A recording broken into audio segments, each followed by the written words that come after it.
Muito bem, vamos aqui retomando o nosso estudo do livro Evolução em Dois Mundos, de André Luiz, psicografia de Chico e também de Valdo Vieira. Estamos aqui na primeira parte, no capítulo número 4, Evolução e Corpo Espiritual. Nós vamos continuar aqui agora no nosso item Automatismo e Herança. Vamos lá.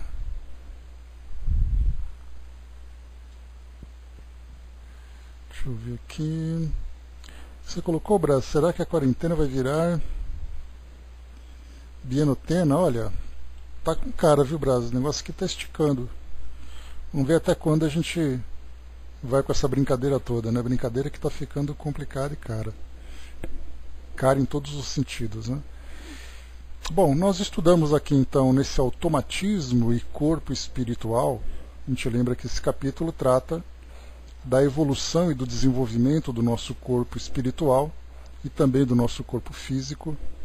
E agora, automatismo fisiológico que nós vimos, né, o corpo adquirindo ali aquele automatismo no seu desenvolvimento, no seu trabalho, e a gente lembra aqui dos corpos mais simples para os corpos mais complexos. Nós vamos então percebendo que gradualmente, conforme essa complexidade vai aumentando, o corpo vai desenvolvendo funções novas. Essa que é a parte interessante, né? De vermos assim que o nosso corpo ele não trabalha no seu metabolismo, no funcionamento natural dos seus órgãos, simplesmente porque as coisas começaram assim. Na verdade, nós vimos que desde as funções mais simples até acompanhando o desenvolvimento do corpo físico, até chegar nessa condição mais complexa, nós vamos então gradualmente adquirindo novas tarefas, novas funções. Érica, espero que você esteja melhor.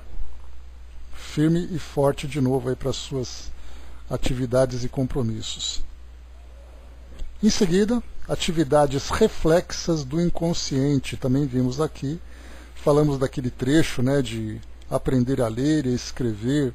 No começo era algo sempre trabalhoso, né, naquele desenvolvimento da criança, naqueles primeiros momentos da sua alfabetização, e depois então a leitura, a escrita, a capacidade de audição e de compreensão daquilo que acaba sendo assimilado, se torna então automático. Então nós percebemos que basta você andar na rua e os olhos vão passando naquelas placas, nos anúncios, né, até mesmo sofrendo um pouco aquela poluição visual, nós vamos naturalmente lendo as coisas. Nós não paramos para ler.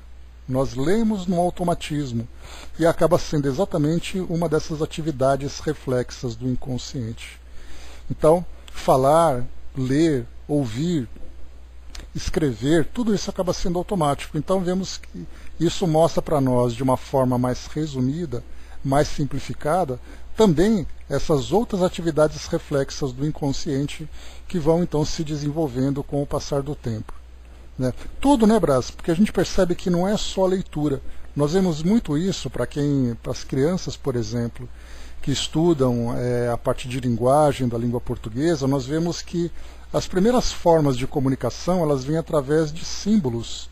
Então nós temos placas, logomarcas, ou logotipos, né?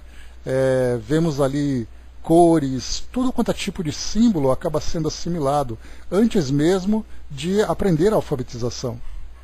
Então isso faz parte desse processo pedagógico, né, do nosso aprendizado, mas muito mais do que isso, o próprio desenvolvimento intelectual que vem de uma forma quase que inconsciente depois, né, a sua assimilação. Bom dia, Andréa. Teoria de Descartes, nós falamos aqui sobre a teoria dos espíritos dos animais, né, que Descartes sempre via também ali no início do desenvolvimento, acreditando que os animais, por exemplo, não possuíam alma e, portanto, não eram capazes de sentir dores ou de elaborar qualquer tipo de sentimento, né, mas nós vimos que depois essa teoria acabou sendo melhor desenvolvida, mais aprofundada, e nós vimos então a própria conexão entre a evolução dos animais e a evolução do ser humano.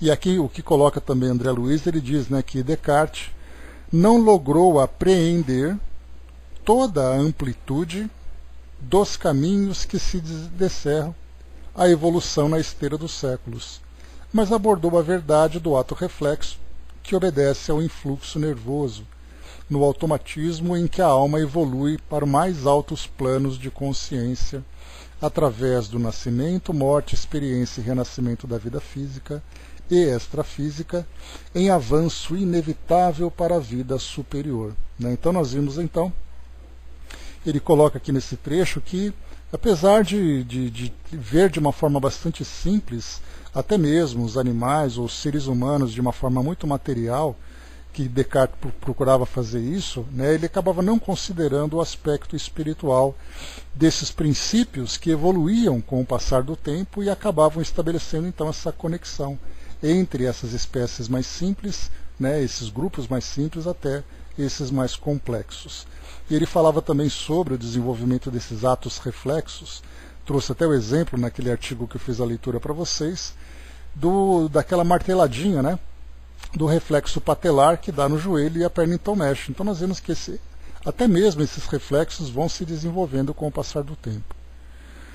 O Flávio colocou, a gente lê letras, pensa em outras formas como japonês, chinês, coreano, se colocar árabe, aí a gente não consegue ler assim direto mesmo, E a gente vê que tudo é uma questão de condicionamento, Flávio?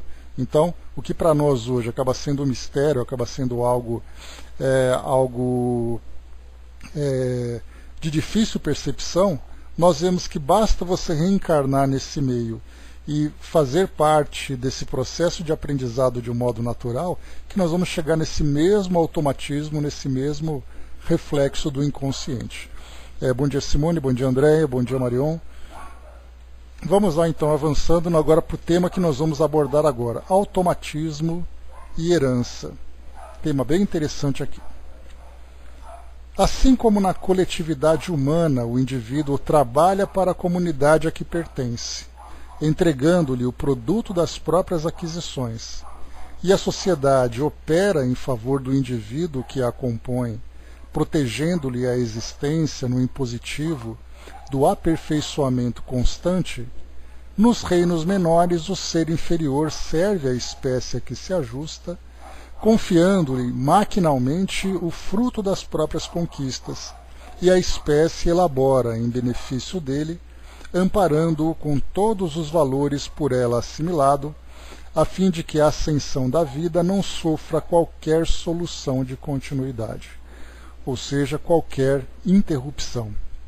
Então, André Luiz ele trouxe para nós aqui um exemplo da nossa vida em comunidade. Eu desenvolvo aqui as minhas atividades, que pode ser ali uma atividade simples ou pode ser uma atividade de uma proporção maior dentro de uma sociedade. Eu posso simplesmente trabalhar numa tarefa simples dentro de uma empresa pequena que presta serviço para aquela comunidade.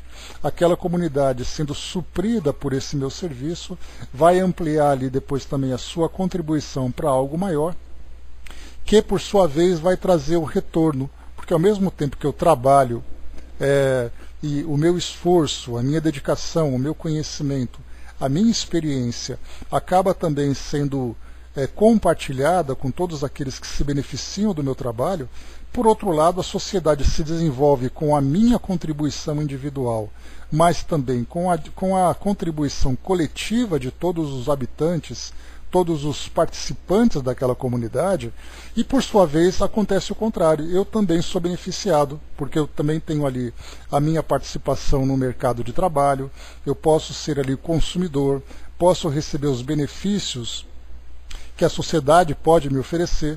Então nós vemos que é uma participação conjunta. Aquilo que eu faço individualmente, somado com outras individualidades, faz com que o conjunto todo seja beneficiado e ofereça para esse indivíduo também os benefícios desse trabalho coletivo. Podemos usar como exemplo, e claro, considerando a condição ou a situação ideal, nós pegamos, por exemplo, eu pago meus impostos, esses impostos são recolhidos pelo Estado e o Estado então reverte esses impostos em benefícios para toda a comunidade. Da mesma forma que nós fazemos isso financeiramente, nós podemos também pensar em termos de valores, em termos de cultura. Cada um ali oferece aquilo que possui, nós temos aqueles que trazem uma capacidade maior, de acordo com o seu conhecimento, com sua experiência, com suas competências, e nós temos aqueles que trabalham numa proporção menor. Até mesmo aquele indivíduo que parece o mais inexpressivo dentro de uma sociedade, ele traz a sua contribuição. Podemos pegar alguém, por exemplo, que não consegue ter grande participação, ou uma participação que seja pelo menos destacada dentro da sociedade. O fato dele ir até uma padaria e comprar apenas um pão, esse pão que ele compra já é aquele imposto que ele vai pagar. Já é fazer com que aquele estabelecimento consiga se sustentar daquele pão que foi vendido e com outros também, e assim nós vamos percebendo que a soma vão se juntando, né, vão se incorporando, trazendo benefício para toda a sociedade. André Luiz ele trouxe esse exemplo para falar dos reinos inferiores. Porque ele diz que se eu, participante da sociedade, tenho a minha contribuição, que por sua vez, eu, por minha vez, recebo o benefício da comunidade onde eu me encontro inserido, nós vamos perceber então que nos reinos inferiores acontece a mesma coisa. Onde nós temos ali um inseto, nós temos ali qualquer tipo de organismo que faça parte de uma coletividade, a sua tarefa será somada a outras tarefas, também fazendo com que toda aquela comunidade se beneficie e, portanto, como ele disse aqui no final desse nosso texto, ele diz assim que a fim de que a ascensão da vida não sofra qualquer solução de continuidade, ou seja, essa estrutura que nós estamos aqui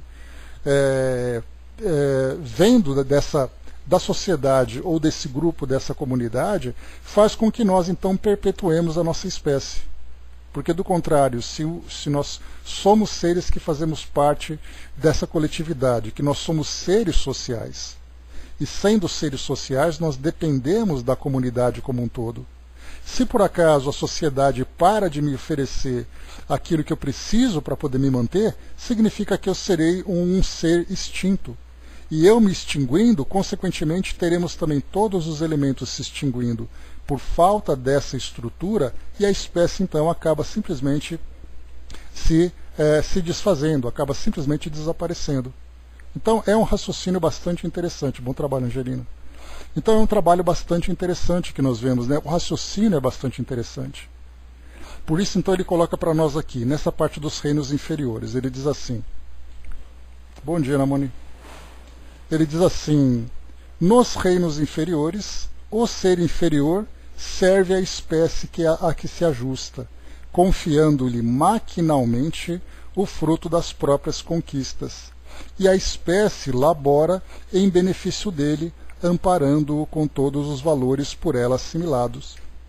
Vamos pegar aqui como exemplo uma abelha.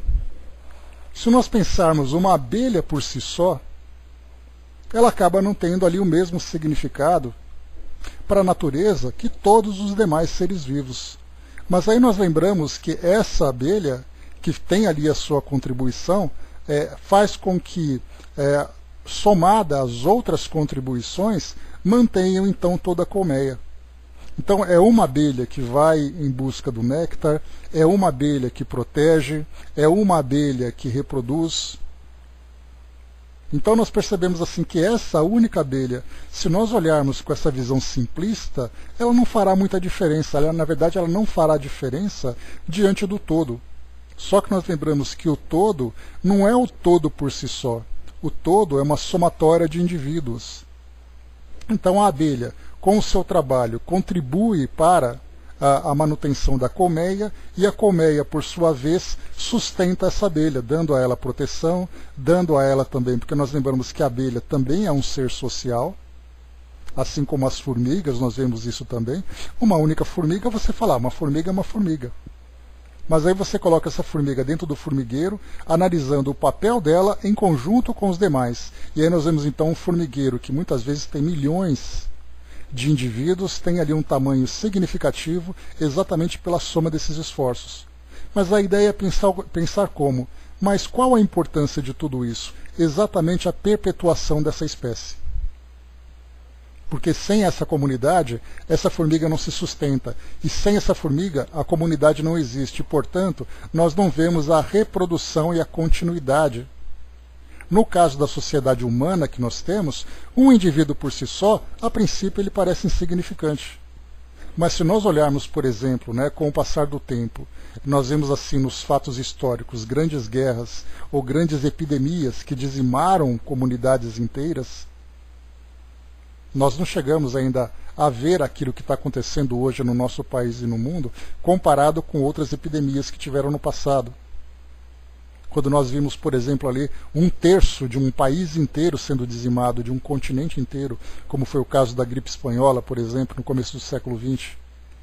E aí, então, tirando a estrutura dessa sociedade, nós vemos, então, que ela fica abalada, exatamente por falta de indivíduos. E isso vai se refletir hoje, quando nós analisamos, por exemplo, a grande preocupação que nós temos nos países que estão envelhecendo.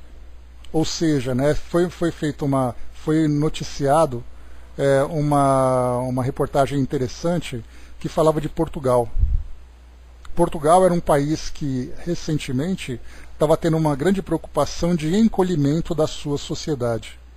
E esse encolhimento se dava por quê? Porque as pessoas estavam envelhecendo mais e os jovens estavam tendo menos filhos e ao mesmo tempo também viajando para outros locais, procurando oportunidades para se desenvolverem. Então aquele país estava ali encolhendo na sua comunidade. A princípio a gente vai dizer, mas isso não tem problema. Tem problema porque o país ele precisa de mão de obra. E aí então a notícia falava exatamente de um aspecto positivo, que muitas pessoas estavam indo morar em Portugal. Muitos imigrantes estavam indo para Portugal. E esses imigrantes estavam reformando, então, começando então a reconstruir essa base de mão de obra para fazer com que a economia se mobilize, que a cultura se desenvolva, que a sociedade se sustente como um todo. Então nós temos hoje países envelhecendo, Japão, fazendo promoções, dando viagens para casais que têm filhos. Porque os jovens não querem mais fazer isso. Então nós pensamos a longo prazo, daqui a 100 anos, por exemplo, aquele país perdendo mão de obra, perdendo um potencial intelectual, perdendo uma capacidade de reconstrução, a tendência é que aquela sociedade então acabe desaparecendo. Claro que isso não vai acontecer, mas a gente pode criar esse cenário hipotético pelo fato de não ter pessoas. Cidades são abandonadas, nós vemos na Europa que eles passam aquelas vilas fantasmas. Vi uma reportagem no interior da Itália, uma vila praticamente fantasma.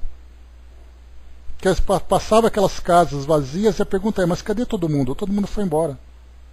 Porque a situação começou a ficar difícil, a economia ficou problemática, o ambiente não favorecia, cada um foi para um canto, de repente foi todo mundo embora. Ninguém mais conseguia viver lá porque não se sustentava. Então nós vemos isso na prática, essas cidades que estão desaparecendo por falta de habitantes, porque eles foram para outros locais. E aí nós podemos imaginar o que aconteceria se nós não tivéssemos esse ciclo constante de renovação, em que o indivíduo contribui para a comunidade e a comunidade devolve ao indivíduo a sua capacidade de sustentação, para que ele possa então ter sempre essa renovação.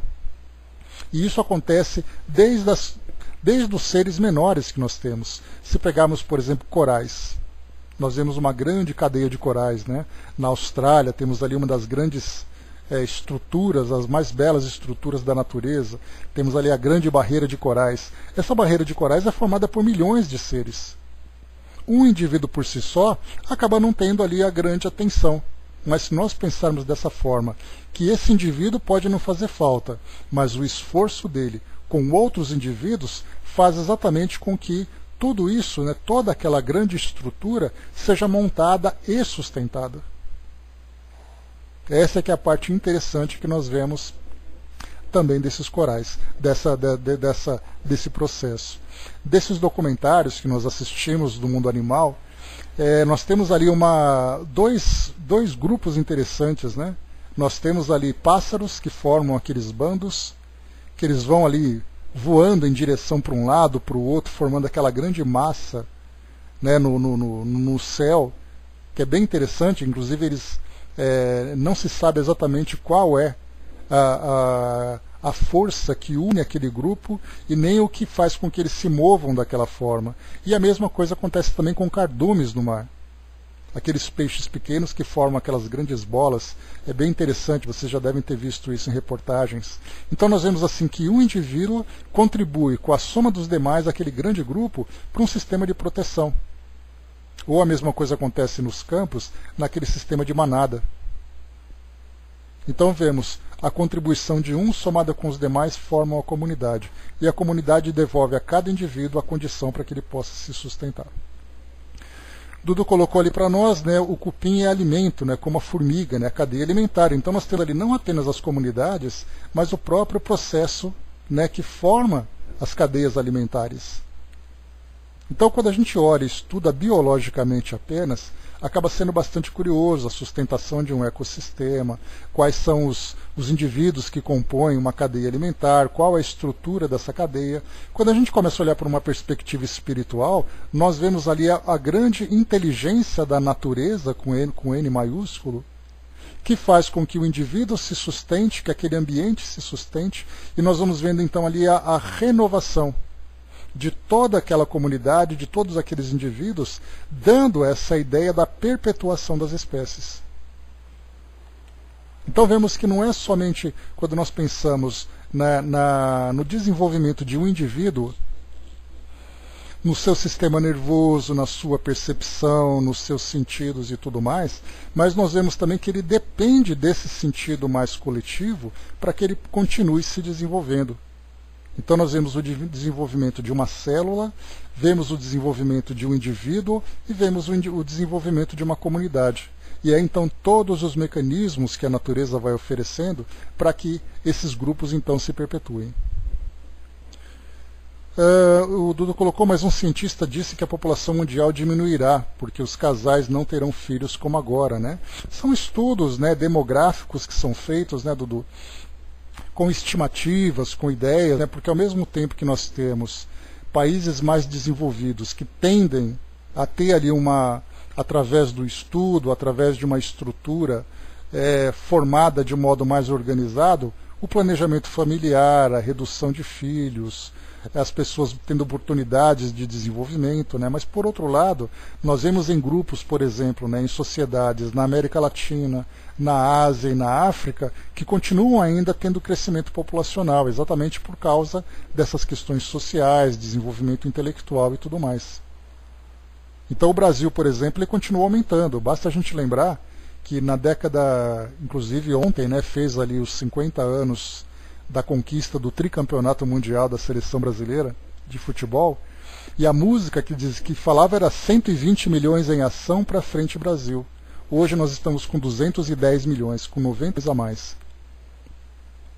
E não existe uma perspectiva Brasil de uma redução, porque nós temos, se há uma redução nas regiões sul, 90 milhões, nem 120, né? 90 milhões em ação.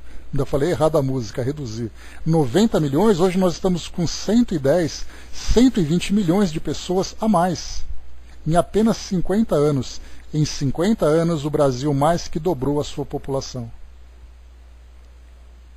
Então nós vemos assim, região sul e sudeste é onde tem um controle demográfico maior. Mas quando nós vamos para o centro-oeste, para o norte e para o nordeste, existe ainda um crescimento populacional. Quando nós lemos, né, artigos, livros que são escritos em famílias no interior do Nordeste, por exemplo, são famílias com 7, 8, 9 filhos. Aqui mesmo, né, no nosso país, aqui na região sudeste, nós tínhamos, voltando um pouco no tempo, colocando ali 50, 60 anos, famílias que tinham 5, 6, 7 filhos.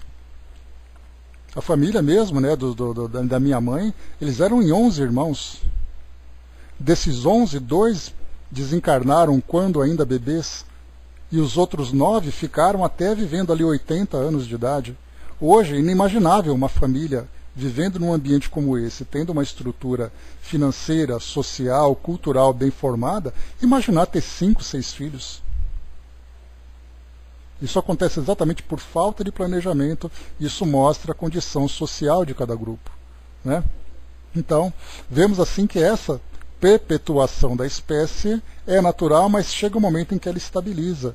E existem muitas preocupações de pensar, por exemplo, né, que nós estamos hoje com mais de 7 bilhões de habitantes no planeta, coisa ali de 7,5 bilhões de habitantes aproximadamente. Existe uma grande preocupação que em 2100 nós cheguemos a 10 bilhões de habitantes. E a grande pergunta e preocupação que se tem é como é que o nosso planeta vai dar essa sustentação para todos esses grupos. E aí então nós vemos esses fenômenos 7,4, né? Obrigado, Angelina. Então nós vemos assim essas estimativas dos cientistas, dos pesquisadores, dos demógrafos e tudo mais, percebendo então que existe ali uma tendência, se por um lado um crescimento populacional em algumas regiões, nós temos em compensação a estabilização e até a redução de algumas populações.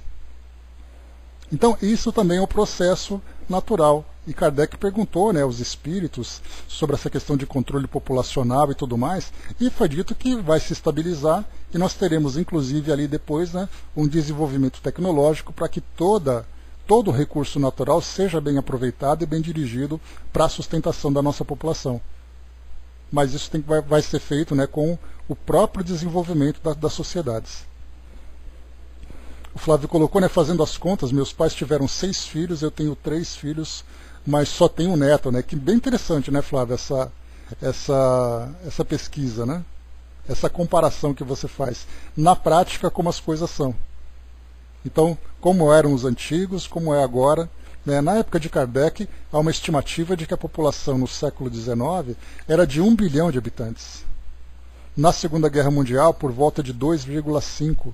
E a Segunda Guerra Mundial foi 45, então nós estamos aqui com 75 anos, terminou a Segunda Guerra.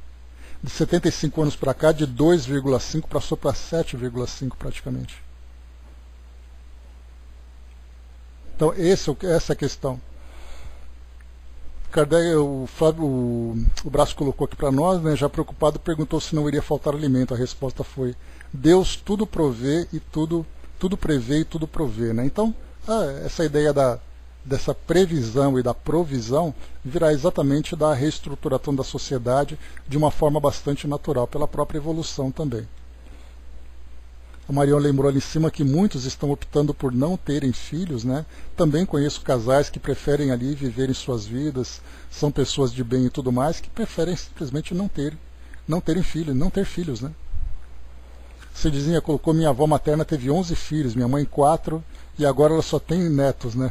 Netos pets, né? Pois é. A gente vai vendo assim, naturalmente vai tendo essa redução, né? Mas ainda assim existe ali uma... Porque embora, se nós pegarmos uma família tendo essa redução de habitantes, de indivíduos, nós percebemos que são muito mais famílias do que no passado. Então, embora a quantidade por família tenha diminuído, a quantidade de famílias ainda acaba fazendo com que a população cresça. Mas nós teremos ali uma análise, né? Essa parte da geografia humana é bem interessante de ser estudada, que mostra, né, sobre taxa de natalidade, de mortalidade, esse equilíbrio, né, dentro da sociedade. São temas bem interessantes de serem abordados. Para a gente seguir aqui o nosso estudo, né, o Braz lembrou, né, se não fosse a transgenia na cadeia alimentar, já estaria faltando. Mas é um próprio desenvolvimento intelectual, né, Braz? Nem a parte do transgênico, né, mas é a parte mesmo de tecnologia de reprodução, de produção. Né? Se nós pegarmos, por exemplo, botânicos, agrônomos que estão ali trabalhando melhor a terra, trabalhando com espécies diferentes, né? Fazendo ali misturas, encontrando qual é a espécie mais resistente, aquela que produz mais e tudo mais. Então isso é natural também. E essa parte de transgênicos, né, a gente nem sabe se ele vai realmente entrar interferir significativamente na produção do nosso planeta. Porque isso nós vemos agora como sendo ali apenas o início, algumas experiências, criando polêmicas e tudo mais, mas a gente não viu isso em massa ainda. Então são são novos modelos que vão sendo apresentados que a gente não sabe como isso vai lidar. Que acaba sendo mais ou menos a mesma polêmica da época dos embriões congelados. De você pegar, por exemplo, um embrião congelado, você retirar a célula-tronco para fazer tratamentos e tudo mais. Pouco tempo depois já encontraram técnicas de retirar células-tronco de indivíduo adulto. E aí nem se falava mais em embriões congelados. Ainda tem esse debate, mas não tanto quanto naquela época. E a mesma coisa acontece com essa parte de transgênicos, né? Se o transgênico pode, se não pode, que tem que ter rótulo e tudo mais, nessa parte de bioética, segurança alimentar, e de repente você tem ali uma produção se desenvolvendo e esse assunto já não se tornou mais relevante, embora ainda seja tema de debates, né? Vamos em frente aqui, meus amigos. Continua aqui para nós. Estamos falando de automatismo e herança, porque o detalhe que ele coloca que o indivíduo que trabalha, ainda que maquinalmente, como é colocado para nós aqui, confiando-lhe maquinalmente o fruto das próprias conquistas, a espécie labora em benefício dele. Então ele trabalha de modo automático e, em compensação, recebe o benefício. E essa herança vai sendo passada de geração a geração. E ele diz ainda aqui no outro parágrafo: se no círculo humano a inteligência é seguida pela razão e a razão pela responsabilidade. Então, só nesse primeiro trecho. A inteligência é seguida pela razão. Porque a gente lembra que inteligência é você ter acúmulo de conhecimento. A razão é você processar esse conhecimento. E depois vem a responsabilidade, que acaba sendo, na verdade, a consequência da sabedoria. Então, ter conhecimento é uma coisa, você desenvolver valores é outra, ter a sua ética, ter ali, né, a sua moral, e depois vem a responsabilidade, que é a sabedoria. Então, esse é um processo de desenvolvimento no círculo humano. Nas linhas da civilização, sob signos da cultura, observamos que na retaguarda do transformismo, o reflexo precede o instinto, tanto quanto o instinto precede a atividade refletida, que é a base da inteligência nos depósitos do conhecimento, adquirido por recapitulação e transmissão incessante nos milhares de milênios em que o princípio espiritual atravessa lentamente os círculos elementares da natureza, qual vaso vivo, de forma em forma, até configurar-se no indivíduo humano, em trânsito para a maturação sublimada no campo angélico. Então, vamos aqui fazer a interpretação desse texto para nós. Então ele diz assim, que se no círculo humano nós temos inteligência, razão e responsabilidade, e essa responsabilidade nós podemos chamar de sabedoria, a soma da inteligência com os valores de um indivíduo, na linha da civilização, seja ela de que espécie for, nós temos ali, primeiro, o reflexo. Depois do reflexo vem o instinto. E depois do instinto vem a atividade refletida. Então lembra que o reflexo, como o próprio Descartes colocou lá em cima, ele faz parte de um processo natural que começa a se desenvolver nas espécies mais inferiores. Quando nós temos, por exemplo, uma abelha age por reflexo, uma barata age por reflexo, qualquer espécie animal age por reflexo. E é claro que se a gente vai voltando nesse ciclo da evolução, chegando nas espécies mais inferiores, nós, hoje encarnados, bom dia professor, seres humanos encarnados, pesquisadores, pessoas que se interessam, nós não temos as condições de ver aquele princípio inteligente no momento em que ele começa a adquirir esses elementos. Sabemos simplesmente que eles aparecem. Nós vemos nas espécies, como eu falei para vocês, naqueles bandos de pássaros, naqueles cardumes ou naqueles rebanhos. Nós percebemos então que eles vão agindo por reflexo. Basta um fazer alguma coisa que todos fazem juntos. Por que isso tudo? Não sei. Simplesmente fazem por fazer. É um reflexo natural. Começa ali pelo instinto de sobrevivência, começa ali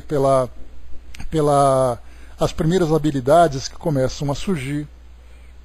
É o animal querendo se proteger, querendo sobreviver, então ele fica mais arisco, ele tem os sentidos mais desenvolvidos, né? Então, observando o reino animal, fazendo uma comparação com o reino humano não, com o ser humano, né?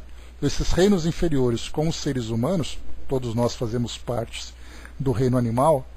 Então, observando assim a diferença de um para outro, nós percebemos que nós ainda temos aqueles reflexos. O medo, o susto, a alteração fisiológica, quando nós temos a queda de pressão, o desmaio, a liberação de adrenalina, o coração acelerando, pupilas dilatando, arrepios, tudo isso faz parte de um processo reflexo do nosso corpo que começou a ser desenvolvido nas espécies mais antigas. Eu me lembro que eu assisti a um documentário no programa, no canal The History Channel, que falava sobre o medo e o escuro para o ser humano. Foi um documentário muito interessante. E aí então você fala assim, mas por que o ser humano tem medo do escuro? E aí começaram a fazer uma série de investigações do passado, né? Quando os homens assim andavam naquelas estradas escuras, ficavam com aquele medo de serem assaltados, de um perigo, falava sobre o medo do sobrenatural. A gente vê que os filmes de terror, geralmente, você está num lugar escuro, segurando uma vela, naquele corredor, lá no fundo, aí faz um barulho e a pessoa vai em direção àquele corredor para ver o que está acontecendo, coisa que, naturalmente, nós fugiríamos daquilo.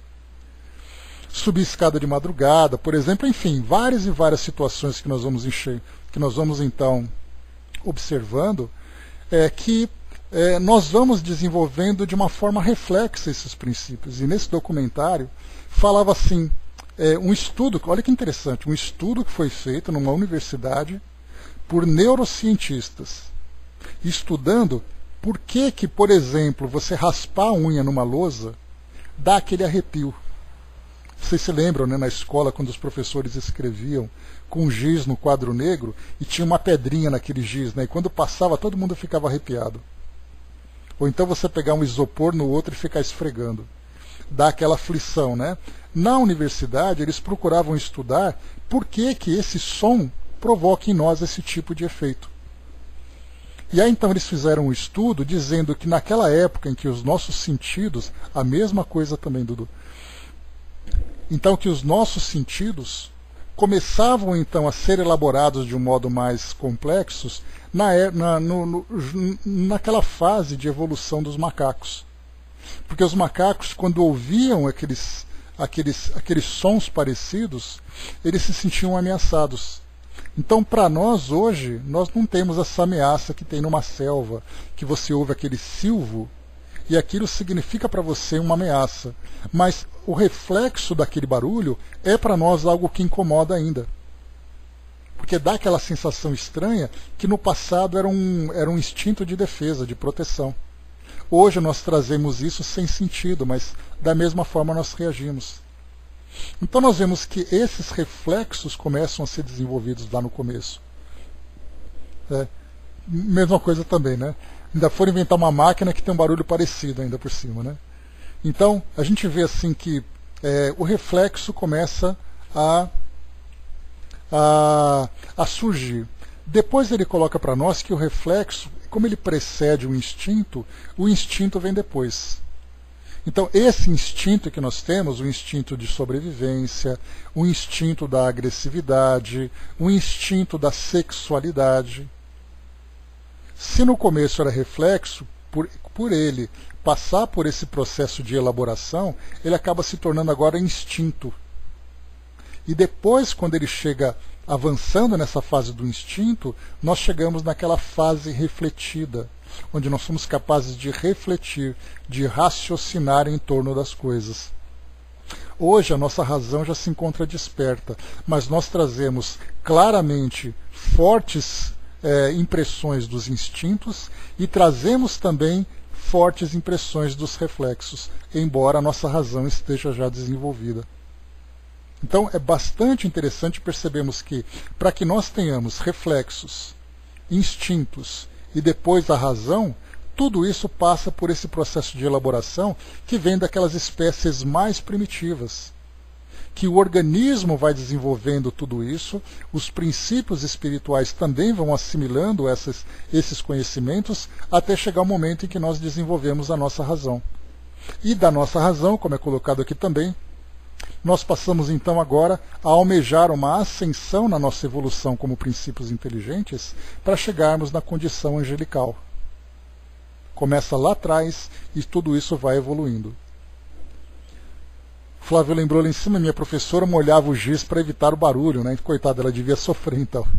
Cindizinha colocou, tem um estudo que diz que a pessoa que não corresponde ao bocejo tem fortes tendências psicopatas, né? Vai entender. E é muito engraçado, né? Porque isso também foi fruto de estudos que não se encontra explicação, né? O Dudu colocou que tem explicação que eu não conheço, Dudu. Eu vi pesquisas, documentários sobre isso que não sabem. Às vezes você está vendo um documentário de um animal, no reino animal, não tem explicação, né? Você colocou que tem explicação lá em cima. Você colocou o bocejo tem explicação, né? Então não tem explicação, né? Então também é um reflexo natural, porque o bocejo, segundo se estuda, é uma forma de você despertar o cérebro quando ele começa a ter aquela tendência para adormecer.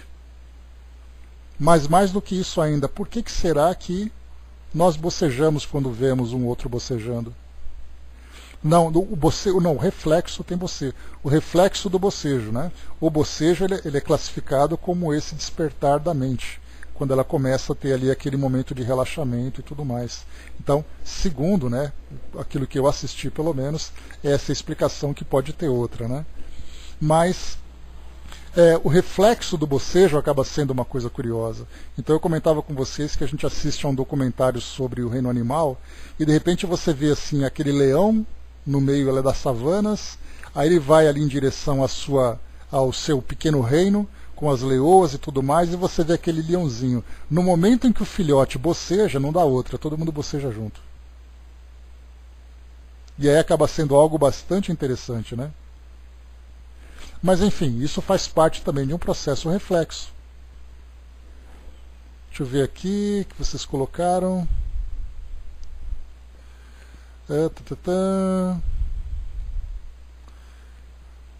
Pois é, só de falar já bocejou, né? Tá certo, né? Mas enfim, né? Seguindo em frente, vamos lá.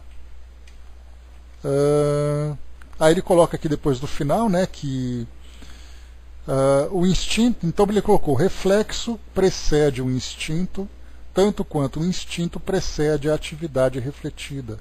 Depois ele coloca, que é a base da inteligência, nos depósitos do conhecimento adquirido por recapitulação e transmissão incessante nos milhares de milênios em que o princípio espiritual atravessa lentamente os círculos elementares da natureza, qual vaso vivo de forma em forma, ou seja, esse vaso que ele quis dizer você é um vaso e vai então recebendo todos esses estímulos, todas essas informações, e você vai então acumulando, e conforme esse vaso vai mudando de forma, ele vai recebendo novos elementos que vão então constituindo a sua natureza. Então é sempre aquela ideia de transformação.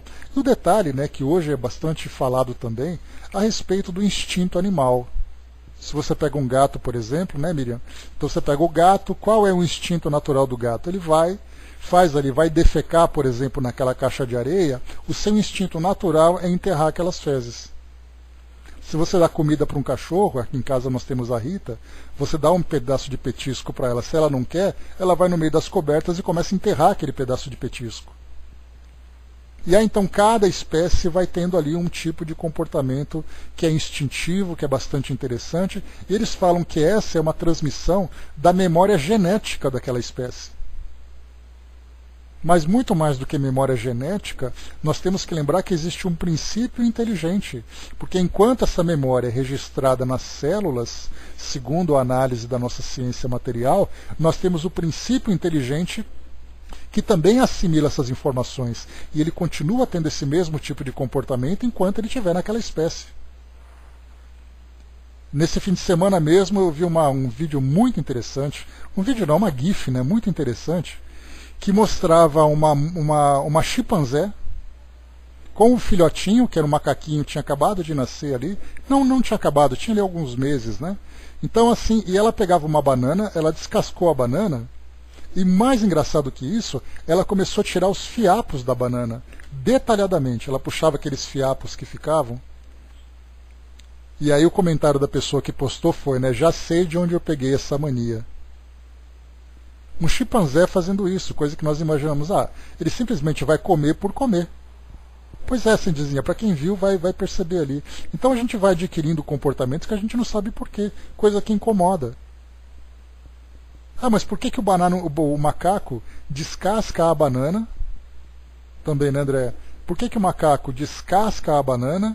Por que, que ele não come com a casca? Primeiro porque ele come, de repente ele sente que está amargo, ele descascou e tudo mais, e nós aprendemos a fazer isso também. Pois é, uma frescura, mas é igual aqueles papel bolha, né? Você anda perto dele, você não consegue resistir e estourar aquelas bolhas. Tem gente que tem verdadeira compulsão. Você não pode passar perto daquele papel que você começa então a estourar. E essa é a parte interessante da gente ver assim, esse comportamento nesses reinos inferiores, que nós vamos então, claro, que alguns deles vão sendo transformados pelo fato de nós termos uma capacidade racional e tudo mais, né? Mas outros eles permanecem. Hermes colocou um dia, fui elogiar uma moça dizendo que ela é a flor, né?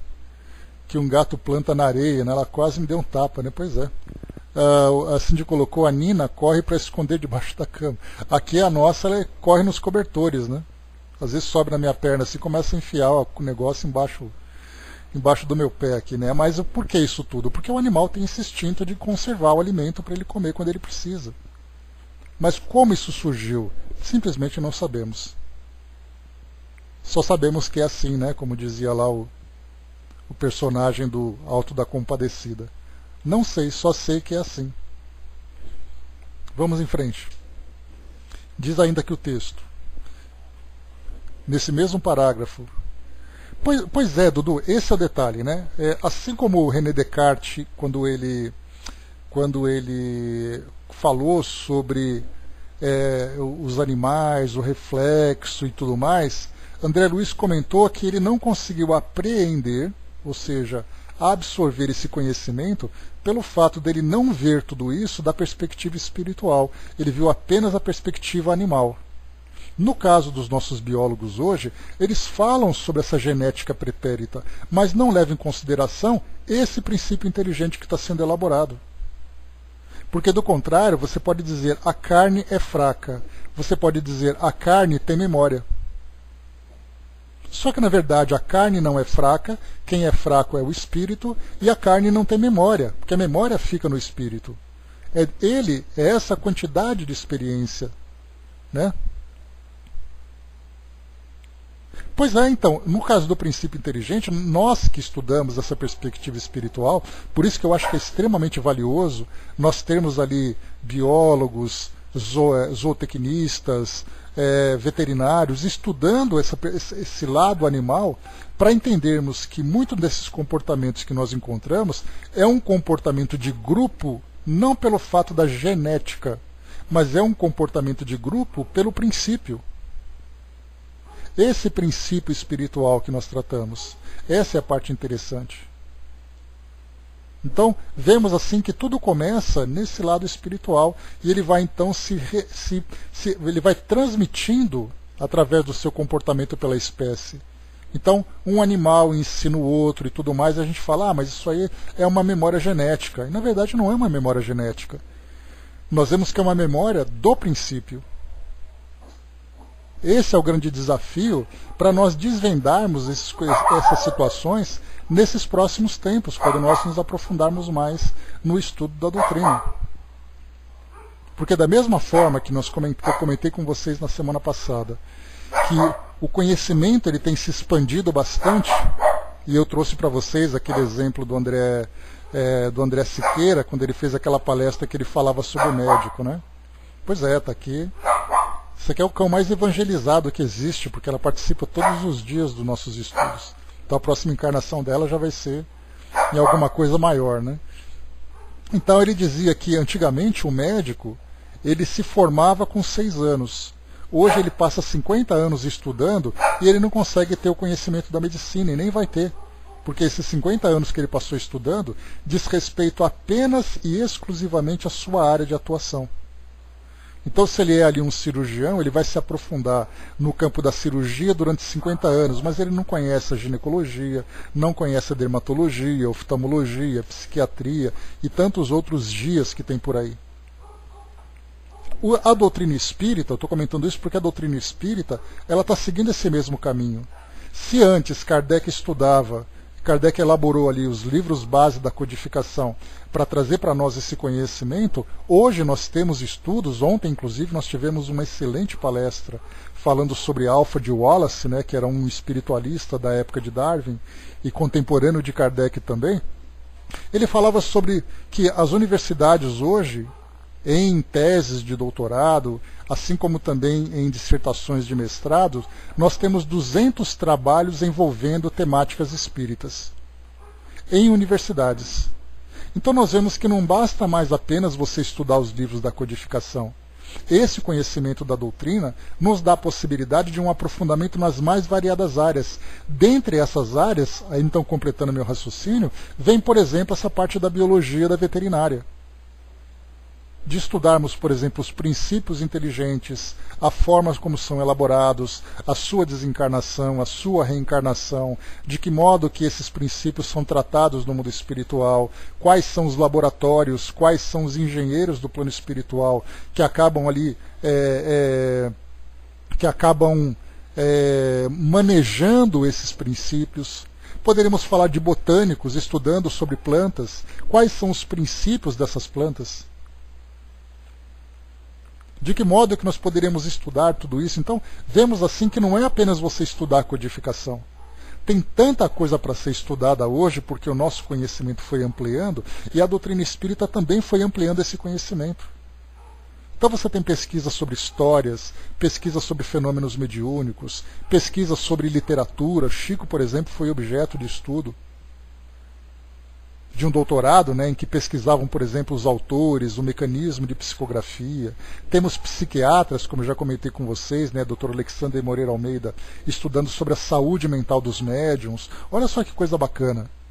Um estudando história, o outro estudando a parte da medicina, o outro estudando literatura. Então vemos que não basta apenas hoje você dizer eu sou espírita, porque eu estudei os livros da codificação. Porque esse conhecimento básico que você vai ter, como o próprio nome diz, é um conhecimento básico. Porque os campos hoje de estudos são tão vastos. Temos ali, por exemplo, aquele que estuda só sobre perispírito, o outro que estuda só sobre fenômenos mediúnicos intelectuais, o outro estuda fenômenos mediúnicos materiais, outro estuda sobre os passes, né? O outro estuda, sei lá, são tantas e tantas coisas para serem estudadas hoje que nós nem conseguimos apreender o tanto que a doutrina espírita se expandiu, evoluiu e continua evoluindo também. Então tudo isso que eu comentei, né, foi exatamente por causa dessa ideia, né, de nós colocarmos sobre o reino animal, né? Dudu colocou... Qual a fonte, Dudu? Por favor. O reino animal traz de longe o seu gen divino. Tudo foi criado por uma dimensão maior de amor ao Pai. Tudo que se tem como princípio vital e inteligente mostra que a vida desse ser provém de Deus. E isso transformou toda uma genética vital de um passado e um princípio inteligente interligados a qualquer ser que vive nesse orbe terreno. Tudo é vida, tudo é divino, tudo é estrutura de Deus, né? Então, de fato, né? Então não basta apenas nós olharmos ali os animais, por exemplo, como sendo simplesmente seres vivos da natureza. Ah, chegou? Obrigado pela contribuição, ótimo. Então não podia ser melhor, né? Então a gente vê assim que não basta apenas nós olharmos para esses animais como sendo simplesmente seres vivos da natureza. É importante nós olharmos esses seres, e agora a doutrina espírita nos permite isso, olhar para o reino animal, por exemplo, vendo a ação desse princípio divino. Então, mais uma vez aqui a leitura para a gente aprofundar um pouco, né? Diz assim, essa mensagem que chegou para nós: o reino animal traz de longe o seu gen divino. Olha que bacana, né? A genética divina. Coisa bacana. Tudo foi criado por uma dimensão maior de amor ao Pai. Tudo que se tem como princípio vital e inteligente mostra que a vida desse ser provém de Deus. e isso transformou toda uma genética vital de um passado e um princípio inteligente interligados a qualquer ser que vive nesse orbe. Tudo é vida, tudo é divino, tudo é estrutura de Deus. Olha que bacana, né, que a gente recebe como contribuição aqui para o nosso aprendizado. E essa é a visão que a gente tem, né? Ampliar, começar a olhar para uma perspectiva mais elevada, começar a olhar para uma perspectiva mais profunda. E nós vemos que as coisas não são simplesmente olhar por olhar. É preciso nós olharmos e penetrarmos também nesses conhecimentos. O Hermes colocou: eu tenho um estudo teórico sobre o feedback da fluidoterapia, pena que não tenha como provar, né? Precisaria de um estudo, né? A Érica colocou: comecei a ler Isis de Humberto Holden, né? Fala sobre abelhas operárias, né? Érica, a minha irmã é fisioterapeuta e ela tem um paciente com quase 90 anos que ele é filósofo e ele foi professor do curso da Faculdade de Psicologia daqui da Universidade de São Paulo. E ele escreveu um livro sobre, eu falei para vocês sobre isso já, sobre o comportamento das formigas. E ele me deu ali o privilégio de ajudá-lo com as ilustrações, digitalizando os desenhos que ele fazia à mão, então eu tive que digitalizar, passar para ele publicar no livro e tudo mais, né? Então ele analisava coisas assim que você pensa, como é que alguém pode, entre aspas, numa visão assim de um leigo, né? Perder tempo estudando o comportamento das formigas. E aí você começa a ler o comportamento e você vê assim que as formigas não são simplesmente aqueles bichinhos que ficam andando pelos cantos. Nós vemos que as formigas, como princípios, elas são dotadas de um princípio ou de um instinto que ele colocava, por exemplo, se você...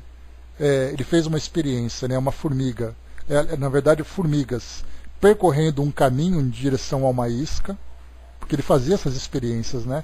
E o bacana de você ver essas pessoas que têm uma formação intelectual bem avançada, porque eles fazem experiências, mostram uma comprovação. Então ele colocava um chumaço com algodão, e ele descrevia isso no relatório detalhadamente para mostrar que o teste que ele fez podia ser reproduzido. Então ele colocava um chumaço de algodão com água, com açúcar, perto de um formigueiro. E essas formigas saíam então do ninho e iam em direção àquele local. E aí então ele matou uma formiga no meio daquele caminho. E aí ele percebeu que as outras formigas contornavam esse lugar. Porque elas percebiam, através talvez do cheiro daquela morte, que aquilo era perigoso. Então elas se afastavam daquele local. E você pensa, poxa, mas você está analisando uma formiga? Sim, nós não estamos analisando a formação do reflexo. Não era feromônio, Hermes, porque foi esmagamento do corpo dela, né? Então o feromônio ele acaba sendo ali liberado para poder marcar o percurso que aquela formiga vai seguir. Inclusive naquele filme de animação chamado Formigas, tem essa passagem, né? Todas elas seguindo, aí cai um galho e a formiga não sabia o que fazer, né? Então ela teve que ser conduzida simplesmente para contornar aquele galho para poder continuar o percurso, né? Mas nesse caso era ali, vamos dizer entre aspas, um cheiro de morte. E as formigas reagiam a esse cheiro. Elas começavam então a sair daquela rota e contornar aquele espaço. Então ele observava esse tipo de comportamento. Então nós temos abelhas, temos minhocas, temos cupins, pássaros, manadas, animais dos mais variados portes, essas análises que são feitas. E nós vemos ali princípios inteligentes em estágios diferentes de evolução. Mas em todos esses estágios nós temos ali o desenvolvimento do reflexo, o desenvolvimento do instinto e o desenvolvimento da reflexão. Embora eles não sejam capazes de refletir, pelo menos nos padrões humanos, eles esboçam um princípio de inteligência. E isso basta observar a natureza, que você tem ali diferença entre por exemplo, um chimpanzé fêmea, que amamenta seu filhote, isso é um instinto. Mas no momento em que ela vê aquela criança passando por um perigo, ela reage a um instinto e usa aquele princípio inteligente para encontrar uma solução para proteger a cria.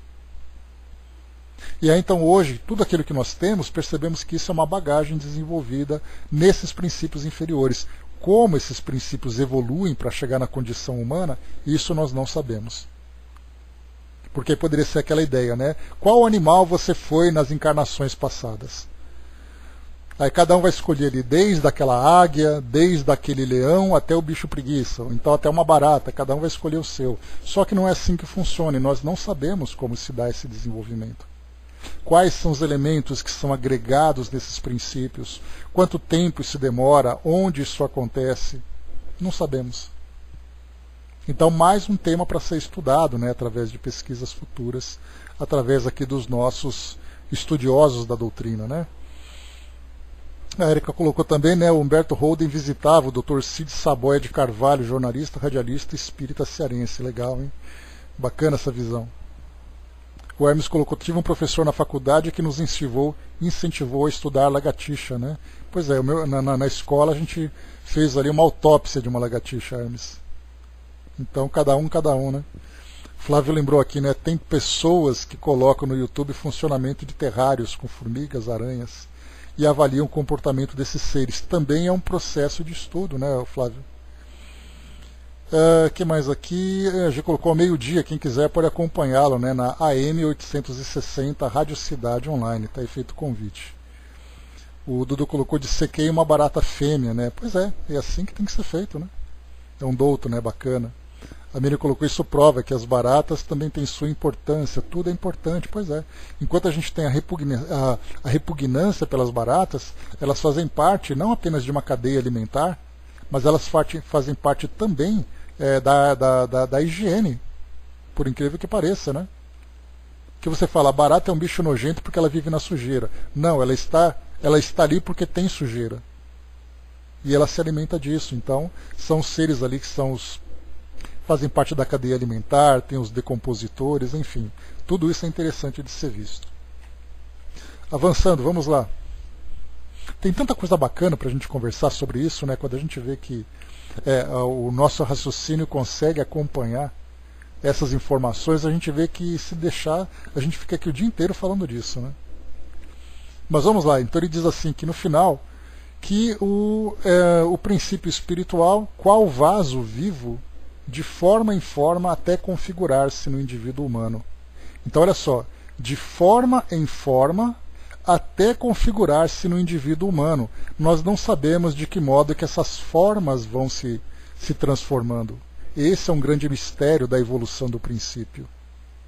E ele continua, em trânsito para a maturação sublimada no campo angélico. Então essa maturação é exatamente o amadurecimento do espírito, adquirindo conhecimento, adquirindo valores, para fazer com que ele chegue a essa condição angelical.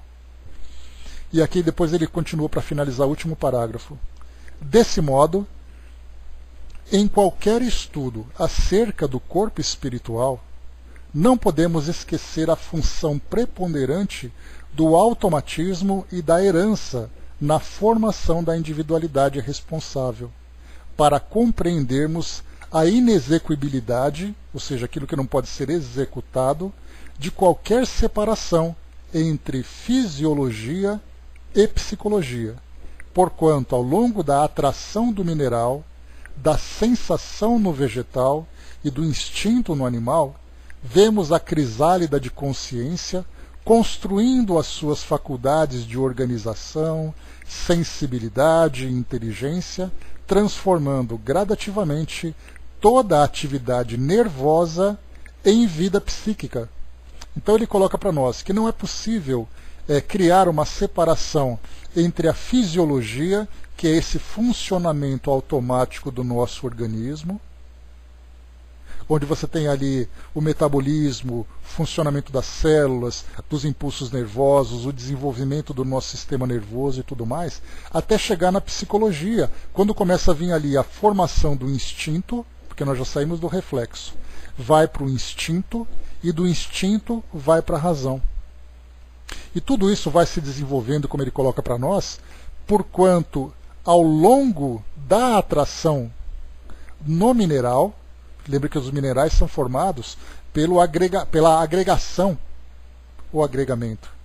pela agregação, eu acho que é agregação, de cada uma das partículas. Então existe uma força de atração para poder. Assinou Charles William Beebe, obrigado pela participação, que bacana, seja bem-vindo.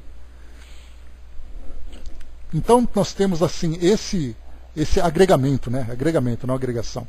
Esse agregamento de partículas vão então criando nessa matéria esse princípio da atração. Depois nós temos a sensação no vegetal. Quais são essas sensações? Então, por exemplo, a própria percepção da luz. Nós temos ali sensações que desconhecemos. Temos aqueles estudos, né, de você colocar música clássica, música barulhenta, de você ali... Tem até aquelas ideias que extrapolam um pouco, né? Isso, fototropismo, né? Falamos sobre isso uns tempos atrás. Então você tem ali a música que provoca uma reação nas plantas, a reação das plantas à temperatura, à umidade, enfim, são sensações que vão se desenvolvendo. E depois, no animal, começa a chegar então, começando pelos reflexos, chegando no instinto.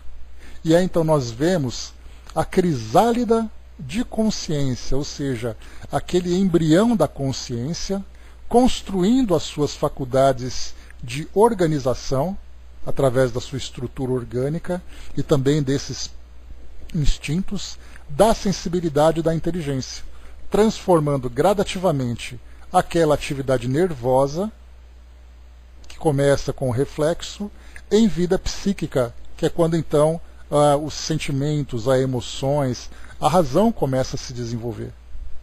E aí então, para a gente poder finalizar, aproveitando essa colocação aqui feita por André Luiz, nós temos aquela passagem do livro de Leon Denis, O Problema do Ser, do Destino e da Dor, quando ele coloca assim, né, só para a gente fazer a correção daquela frase bastante conhecida, mas ela acaba sendo conhecida de um modo incompleto e equivocado, né? Porque Leon Denis diz assim: na planta a inteligência dormita, no animal sonha, só no homem acorda, conhece-se, possui-se e torna-se consciente. A partir daí, o progresso de alguma sorte fatal nas formas inferiores da natureza só se pode realizar pelo acordo da vontade humana com as leis eternas. Então esse é aquele trecho que nós então vimos, né, e acabamos ali tendo contato com aquela informação. Então a gente vê que no mineral não existe princípio inteligente, mas existe ali uma força de atração entre essas partículas, entre aqueles elementos. E essa mesma força de atração também segue no nosso organismo.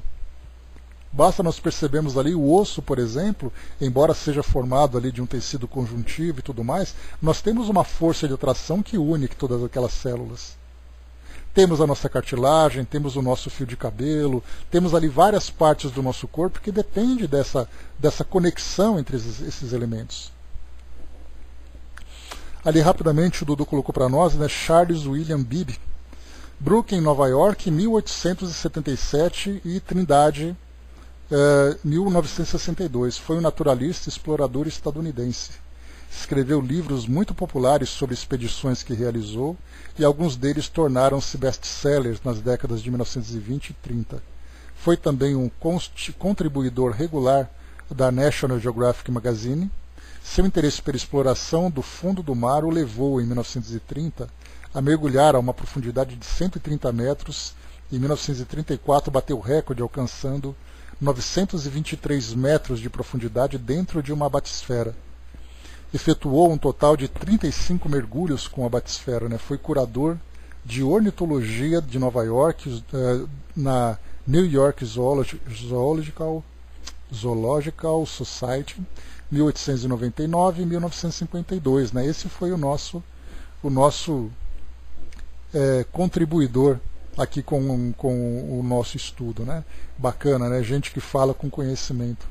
Então, a gente lembra que os naturalistas, né, estudavam bastante sobre isso, nós vimos alguns, inclusive, que Kardec entrevistou na Revista Espírita. Né? Então, temos ali aqueles que estudavam, inicialmente estudando o comportamento, estudando a natureza, e depois agora no plano espiritual vendo de uma forma diferenciada, né? O Braz colocou, acho que existe um princípio inteligente agregando cada tipo de pedra até a perfeição nos cristais, né? Braz, o André Trigueiro, ele fez uma palestra que eu assisti, que ele falava sobre isso, que não é um princípio inteligente que ele colocava, mas ele falava sobre a força de atração, que ela acaba sendo diferenciada em minerais diferentes. Então, você tem ali, se você pega um quartzo, se você pega um diamante, são pedras diferentes, que tem ali uma constituição diferente, e, portanto, você pode colocar essa força que trabalha de um modo diferenciado. Então, até nisso nós vemos ali, imaginemos geólogos estudando no futuro, essa parte de esse lado espiritual desses elementos, né? Bem bacana. A Érica colocou ali acima, né? Vou completar essa leitura, né? Estudando desde o início. Qual é a programação de estudos, né? Nós estamos aqui, Érica, de segunda e quarta, estudando Evolução em Dois Mundos. Tá? E terça e quinta nós estamos com o Livro dos Espíritos, que assim que acabar nós vamos estudar algumas obras do Chico, né? De sexta-feira nós temos a nossa revista espírita. O Dudu colocou, né, do talco ao diamante, né, escala de Mohs, que é aquela parte do endurecimento, né, Dudu? Acho que é isso, né? O Flávio colocou, né, só de pensar que diamante e grafite são o mesmo elemento, né, o carbono, mas a gente vê exatamente ali o princípio de atração, que também é bem curioso da gente ver. Para finalizarmos aqui, o Flávio colocou, né, porém, se aplicado pressão e temperatura, o carbono do grafite pode se transformar em diamante, né? Só para a gente imaginar o que o planeta passou nos primórdios, né? Pois é, hoje é capaz, né, de produzirem diamantes sintéticos, que é usado principalmente na indústria, né, de corte principalmente, né, em instrumentos de corte e tudo mais. Então ele não tem o mesmo valor de um diamante natural, né, mas o homem é capaz hoje de sintetizar, de reproduzir esse fenômeno da natureza, né, não com tanta beleza e nem não com tanta perfeição também. Então é isso, meus amigos. Finalizando por aqui o nosso encontro de hoje. Nós teríamos aqui até um trecho menor. Não, tem dois trechos aqui para estudar ainda. Eu achei que já teria acabado. O próximo tema nosso vai ser Evolução e Princípios Cosmocinéticos. Lembra que a palavra cosmocinética significa o movimento dos astros, né, no cosmo. Né, o movimento do cosmo, de que forma que os planetas, estrelas, de que forma que esses vários astros se comportam no plano espiritual, no espaço, né? Então ele vai fazer um estudo aqui sobre a evolução e princípios cosmocinéticos, né? Isso aqui é cosmo mesmo, né? Macrocosmo. Então é o que nós vamos ver. Então, meus amigos, é isso. Finalizando por aqui o nosso encontro de hoje. Eu achei muito legal esse estudo hoje. Você sabe que eu fiz a leitura, né? Eu sempre faço a leitura, sempre não, né? Não vou ser tão pretensioso assim. Quando eu consigo, eu faço a leitura antes, para ter uma ideia mais ou menos do que a gente pode aproveitar, o que precisa pesquisar para complementar e coisa e tal. Hoje eu consegui dar uma leitura rápida e eu não tinha ideia de que seria tão produtivo assim. Tanto que eu li esse trecho e mais outros tantos que viriam depois, para a gente poder aproveitar e dar sequência, né? Mas a gente viu que ficou preso só nesse ponto, né, de tão bacana que foi estudar assim, cada detalhe dele, apreciar cada esclarecimento que chega para nós, né? Ainda tivemos ali, né, os amigos do lado de lá participando com a gente, né, vendo aqui os nossos estudos ainda de um modo tão simples, né, tão primário da nossa parte, né, mas bastante dedicado também, né, e tanta coisa para nós aprendermos. E assim, né, como eu falei para vocês, é aquela expectativa de que os nossos grupos de pesquisas aqui entre nós espíritas se interessem, se aprofundem em conhecer mais tudo isso, né? Que essas pesquisas possam se expandir, possam se tornar presentes também, né? Que inclusive ontem o nosso palestrante, me esqueci o nome dele agora, ele comentava sobre isso, né? Esse trabalho de divulgação dessas pesquisas que foram feitas em universidades para chegar aos centros espíritas, para que nós espíritas possamos ver o que tem sido falado. Inclusive eu me lembro que há alguns anos eu recebi de um colega que na verdade eu não o conheço, né, mas pelo fato de estarmos ali juntos fazendo pesquisa de um lado, eu fiz aquela pesquisa, vocês se lembram, sobre a doutrina espírita na mídia aqui no Brasil, e aí então ele conheceu essa pesquisa e falou, olha, eu tenho aqui um catálogo com pesquisas que foram feitas em círculos universitários sobre temas espíritas. Ele me mandou, eu preciso achar agora esse documento, e eu vou depois ler para vocês alguns títulos que vão sendo feitos, só para a gente ter uma ideia do que já foi pesquisado, e isso já faz acho que mais de 10 anos. Que quando eu comecei aquela pesquisa lá, eu acho que foi isso. E eu vou tentar encontrar esse catálogo para poder ler para vocês o que os espíritas estão aprontando nas universidades para ampliar essa área de conhecimento nosso. Eu vou tentar encontrar aqui nos meus arquivos digitais. Ele está em algum lugar, porque certamente é uma coisa que eu não jogaria fora. Só preciso saber agora onde eu guardo, porque eu sou bastante desorganizado nesse sentido. Vamos lá. Esse seu preso é libertador inconhecido. Pois é, Flávio, né? A gente fica preso nesse tema, mas é um preso tão prazeroso, né? É uma prisão prazerosa da gente ver o quão isso pode ser explorado, né? E a gente vê que a gente vai conversando sobre isso, de um modo assim superficial, né? Porque nós não temos conhecimento para entrar nessa área e falar com tanta propriedade, né, de você pegar um especialista naquele assunto e ele desdobrar isso na perspectiva espírita, mas dentro daquilo que a gente pode fazer, certamente isso foi bem proveitoso. O Flávio colocou, o Brás colocou, né, Sônia Rinaldi anda sumida. Brás, a Sônia Rinaldi, ela não é espírita, né, ela é espiritualista, e as pesquisas que ela fez no campo da transcomunicação, que eu me lembre, ela ficou resumida naquele livro que ela publicou. Inclusive eu tenho o áudio, né, o áudio daquele livro, que traz ali as gravações que ela fez dessas pesquisas e tudo mais. E ela apareceu em alguns programas na época que a doutrina estava em alta na mídia, né, com vários programas falando sobre isso e tal. Inclusive naquela minha pesquisa constava lá, né? Então constava a presença dela também. Então, assim, como ela não é espírita, ela é espiritualista, ela fez o trabalho dela, que ele fica assim, bastante restrito dentro do campo de pesquisa, do campo de interesse daquelas pessoas que estudam esse assunto. Agora a gente podia ver, né, a participação dela também junto com grupos de pesquisadores espíritas. Mas a gente infelizmente não conhece. Mas vamos lá, pessoal, fechando por aqui o nosso encontro de hoje. Dudu colocou, né, eu não conseguia saber quem mandou a mensagem. E me disseram para ir pesquisar lá e me mostraram o nome